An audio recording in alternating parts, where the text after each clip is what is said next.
Honestly speaking, what I did in Esan Northeast local government as the chairman of that local government 13 years ago, I did it not because I was going to use it to campaign for 2023, 13 years after, but I did them because that was the right thing to do. You can go back to Esan Northeast local government and these things are verifiable. Like I said on the program like this, I am sure you have 774 local government in Nigeria. I am sure I am the only person, the only local government chairman who beat a police barrack for security of our people. Beat a police barrack and I donated it to the police force of this country.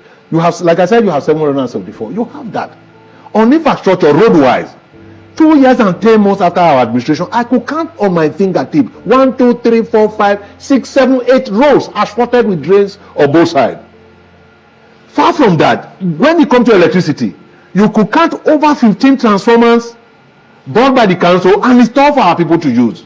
On issues of health, we did not stop. I did not just stop at building health centers or managing health centers. I went beyond managing the health center belonging to the local government, and I went into the general hospital in Uromi. Within that same period of 2 years and 10 months, there was only one doctor available to the general hospital employed by the state government. What did I do as the local government chairman? I approached the NYSC officials in Benin and I they gave me 2 doctors. My God.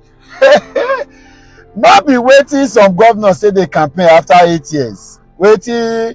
Uzodinma that is contesting for governor of to recontesting for governor of Imo State now do not even have this antecedent, do not even have these records of the things he has done. That's what somebody did as a local government council chairman, local council authority, 941 years ago. I stumbled upon this interview, right? Of course, you know by now that I'm a sucker for driving excellence and quality leadership. So I've known John Yakubu for a while, I've been following him. So I saw this interview and I was really impressed. I looked at it and I said, wow, this is mind-blowing. I'm sure the current governor of Edo State should have somebody like this. If somebody even said that the governor should resign and allow Yakubu continue his tenure before we go talk about election. I understand the dynamics of our current political terrain with all that happened in the last general election. So we are putting our eyes down to see what's happening in Imo, Kogi, and Bayelsa. But that must be said, though people, you've got a treasure in John Yakubu. I'm quite impressed with him. He sounds like somebody who understands what he wants to do. This state is currently in need of a homeboy. And I've said that repeatedly. One of the challenges we have with this current government is that the government is running an aesthetics value. It's a technocratic government. It's running without understanding of what the people want and suiting to deliver what they think they want. Consulting with themselves and not asking the people. Never. And I can say that without fear of favor. So someone like John Yakubu seems to have that kind of pedigree of being homely. And look at what he said, a couple of things that he did deliver as local government chairman of Esan Northeast. Seems to be that person. And then if we must challenge the Bola Ahmed Tinubu factor, where democracy is going to be sold and bought with INEC, then we need somebody like a homeboy like this who understands what to do and the people can support. I don't care about party. The 2024 general election for Edo State, global elections for Edo State, it will not be about party. It will be clearly about principles and values, capacity, credibility, competency, and of course, commitment to delivering good to the state. We have sacrificed so much quality leadership and excellent governance on the basis of party, tribes, and all that. I don't care about this agenda. Thank God it's even Esan. So, but I'm not even here to propagate any of this agenda. It will be clearly who deserves it. The rest of the video is here. And he's challenging Obaseki, he's challenging Uzodinma, challenging all these other governors, both present and past. Bring your record. This is John Yakubu. When I watch the video, when I share this video. Edo people, please look out. Let's look out for people like this that have got the credibility, right? And I kind of like John Yakubu. I can't lie. I'll catch you later. On this program. Honestly speaking, what I did in Esan Northeast local government as the chairman of that local government 13 years ago, I did it not because I was going to use it to campaign for 2023, 13 years after, but I did them because that was the right thing to do. You can go back to Esan Northeast local government and these things are verifiable. Like I said on the program like this, I am sure you have 774 local government in Nigeria. I am sure I am the only person, the only local government chairman who beat a police barrack for security of our people. Build a police barrack, and I donated it to the police force of this country. You have, like I said, you have 774. You have that. On infrastructure, road-wise, 2 years and 10 months after our administration, I could count on my fingertip 1, 2, 3, 4, 5, 6, 7, 8 roads asphalted with drains on both sides. Far from that, when it comes to electricity, you could count over 15 transformers bought by the council and installed for our people to use. You again come to Eastern Northeast local government today. The council quarter, before I was elected as the council chairman, Sonny Duke, the council was on the rented apartment. The chairman of the council was on the rented apartment. The secretary and what have you. And when I got to the local council, I said, look, we can't be here with the little resources available, and we're paying so much money for rented apartment for staff and workers to stay. Within that space of 2 years and 10 months, I built a staff quarter.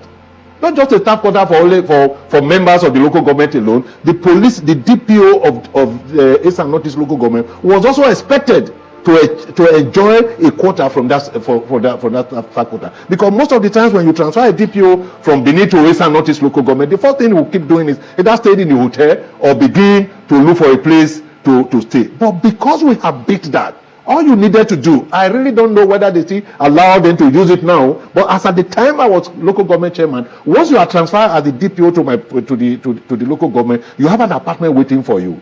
On issues of health, I did not just stop at building health centers or managing health centers. I went beyond managing the health center belonging to the local government, and I went into the general hospital in Urumi. Within that same period of 2 years and 10 months, there was only one doctor available to the general hospital employed by the state government. What did I do as the local government chairman? I approached the NYSC officials in Benin, and they gave me 2 doctors, which we pay, rendered an accommodation for them, and for the period I was chairman of that council, those doctors were there administering healthcare to my people in the Eastern Northeast local government. So when you begin to ask me of what we did while I was chairman, it is not for me to come to the television station here to begin to enumerate them. It is for my people in the Eastern Northeast local government, Urumi, who are there on a daily basis, there to verify those programs and tell you and say, yes, the police station itself was brought down before I assumed office as the chairman of the local government. You can go there and check the model police station that I built there within a period of 8 months,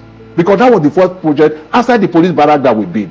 So what we did as local government chairman, what I provided as local government chairman, I did not do them because I was going to use them to campaign 13 years after. No, I did them because that was the right thing to do. It is in that regard that I speak to Edo people. It is in that regard that I tell Edo people, given the opportunity, nominated by my party and voted for by Edo people, we're going to repeat exactly, or if not more, spending Edo people's money for the benefit of Edo people. As lofty as these projects are that you just highlighted, yes, it's a platform for you to remind your party members to solicit their support and all of that. Yeah. As lofty as these achievements are, yeah, it's on record that you didn't get a second term in office. Yes, I really may not want to go into that, but I will just say some few things here, because this is known to Edo as a whole. Everybody, that in 2013, when I contested to be to have a second term in office as the local government chairman, that election was conducted 3 times. For the 4th time we won, the 2nd time we won. And when the election was conducted for the 3rd time, while we were still in Eastern Northeast local government, counting results, at about 4 p.m., the power that be in Edo under Solomon Ogo and started announcing the result of the election in Eastern Northeast local government. And today, I thank Honorable Justice Eruaga, who was the chairman of it, because I approached the court. I didn't stop there. I approached the court, and she ruled that it was shameful that a result that was not collated was announced in Benin. It's there on record. I still have a copy of that judgment. So that I didn't have a second tenure, not because my people were not ready to vote for me for a second tenure, we were robbed. I was robbed. But I'm happy today, but I didn't have to wait for a second tenure to do what I needed to do for our people. If it was only 2 years that we had, that 2 years and 10 months was enough for me today to begin to go back and tell you, go back to the same local government, and those projects are there for you to verify.